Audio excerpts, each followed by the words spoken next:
Bonjour, c'est Jeff qui vous parle de son camion. Juste un petit coup de gueule pour les Parisiens amnésiques. Vous venez dans nos campagnes porter plainte contre Maurice Lecoq, contre Josette Lavache avec sa cloche. Vous dérangez le maire parce que les clochers sonnent. Vous emmerdez le monde parce que ça pue dans nos campagnes. Pourquoi vous y venez?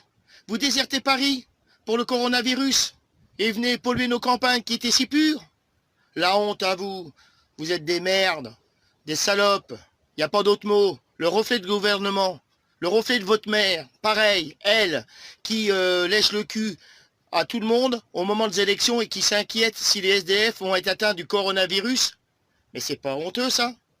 Et vous, c'est pareil, avant, vous oubliez, vous avez quand même interdit les poids lourds de plus de 7,5 tonnes de rentrer sur Paris, les dimanches, les veilles, les lendemains, et les jours fériés, et les veilles, et les lendemains. Et que vos copains n'ont pas pu quitter Paris, il faut qu'on monte maintenant à les nourrir. C'est pas du foutage de gueule. Et vous, monsieur Macron, aussi pourri. Nous, dans le jargon routier, on vous a appelé Pinocchio. Vous êtes le premier grand menteur de France. Eh oui, ça se sent et ça se voit de loin. Alors vous avez le palmarès, sans déconner. Vous avez tabassé les blouses blanches, les aides-soignants, les médecins, les chirurgiens. Parce qu'ils ont dénoncé leurs conditions de travail, le manque de personnel, le manque de matériel. On les a gazés, bing bong, allez hop, terminé. Ça me rappelle quelques années en arrière, les routiers, qui ont manifesté pour le permis à points, que tout le monde s'inquiétait pas au départ parce que c'était que pour nous. Pareil, tabassé, allez. Et maintenant, vous dites dans votre élocution, les blouses blanches, c'est héros. Les routiers, la logistique, c'est héros. Et c'est pas du foutage de gueule, ça? C'est pas prendre les gens pour des cons? Ben, j'ai bien peur que si, quand même. Alors non seulement derrière ça, vous nous préparez en plus un gros crack boursier.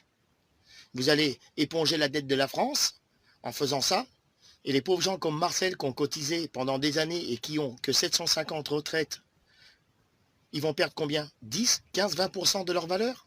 C'est honteux. C'est honteux. Ces gens-là, ils se sont battus en mai 68 pour des droits. Ils sont descendus dans la rue. C'est les mêmes personnes. Et là, pour le crack boursier, vous allez, en étant poli, les baiser une troisième fois. Mais c'est honteux. Honteux.